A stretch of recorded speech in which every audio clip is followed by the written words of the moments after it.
Hello दोस्तों, एक बार फिर से आप सभी का हमारे चैनल पर स्वागत है। तो आज के इस सेशन में हम लोग इम्पॉर्टेंट पॉइंट्स करेंगे जो कि आपको political science UGC net exam में हेल्पफुल होगा। टोटल हम 1000 की ये सीरीज़ करेंगे। आज केवल 10 क्वेश्चंस करेंगे इसमें से हम। तो फर्स्ट पॉइंट जो आप लोग को याद रखना है, इसमें हम लोग परिभाषाओं से संबंधित जो भी वन लाइनर फैक्ट्स हैं जो आपको याद रखने चाहिए, उन सभी को हमने इसमें शामिल किया है। तो आप लोग लास्ट तक ज़रूर बने रहिएगा और ज़्यादा से ज़्यादा इसे याद करने की कोशिश करिएगा, अपने नोट्स में इन्हें शामिल करिएगा। फर्स्ट क्वेश्चन मानिए या पॉइंट मानिए, डेविड ईस्टन ने राजनीति को मूल्यों का आधिकारिक आवंटन कहा है। तो ये कई बार परिभाषा पूछी गई है राजनीति की कि राजनीति को मूल्यों का आधिकारिक आवंटन किस विचारक ने या विद्वान ने कहा है। तो किसने कहा है? डेविड ईस्टन ने। तो इसको याद रखिएगा। सेकंड, जो राजनीति के ऊपर एक इम्पॉर्टेंट डेफिनेशन है वो है गार्नर की। गार्नर ने क्या कहा है राजनीति को या राजनीति विज्ञान को? उनके अनुसार राजनीति विज्ञान का प्रारंभ और अंत राज्य से होता है। तो ये किस विचारक ने कहा है कि राजनीति विज्ञान का प्रारंभ और अंत राज्य से होता है, यानी उसकी शुरुआत और उसका अंत दोनों ही राज्य से होता है, ऐसा गार्नर ने कहा है। थर्ड पॉइंट जो याद रखना है, इतिहास के अंत की बात कौन करते हैं, यानी एंड ऑफ हिस्ट्री की बात कौन करते हैं? तो ये फ्रांसिस फुकुयामा करते हैं। फोर्थ पॉइंट है, हैरोल्ड लासवेल का यह मत है कि राजनीति प्रभाव और प्रभावी का अध्ययन है। राजनीति प्रभाव और प्रभावी का अध्ययन है, ये किसने कहा है? हैरोल्ड लासवेल ने।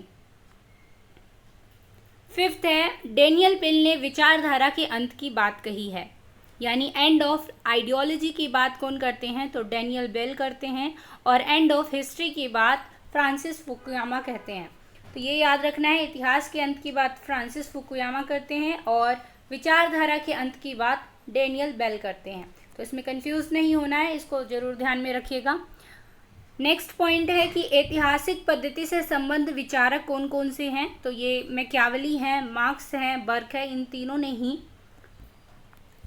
ऐतिहासिक पद्धति का यूज़ किया है। सेवेंथ है आपका द एंड ऑफ आइडियोलॉजी। जैसा कि अभी हमने बात की कि एंड ऑफ आइडियोलॉजी की बात कौन करते हैं? तो डेनियल बेल करते हैं और इनकी पुस्तक का नाम भी है एंड ऑफ आइडियोलॉजी। 1960 में ये बुक प्रकाशित होती है।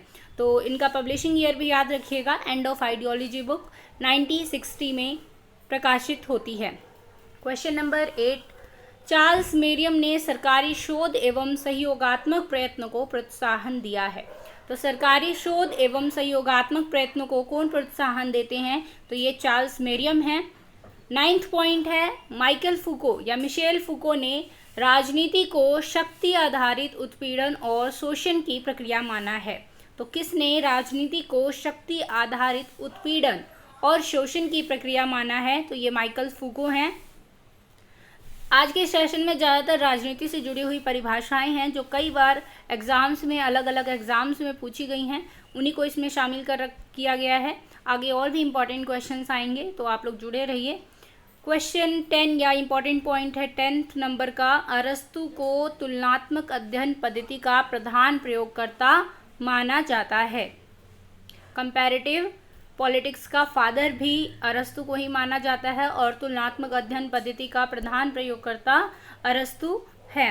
तो आपको ये 10 पॉइंट्स कैसे लगे, आप लोग ज़रूर कमेंट बॉक्स में अपना फीडबैक शेयर कीजिएगा। और आप लोगों को जवाब देना है कि चार्ल्स मेरियम की पुस्तक, कोई भी एक इम्पॉर्टेंट पुस्तक का नाम लिखना है चार्ल्स मेरियम की विद पब्लिशिंग ईयर, सभी लोगों को कमेंट बॉक्स में। तो आई होप आपको ये सेशन पसंद आया होगा। मिलते हैं एक नेक्स्ट सेशन में, तब तक के लिए धन्यवाद। Thanks for watching.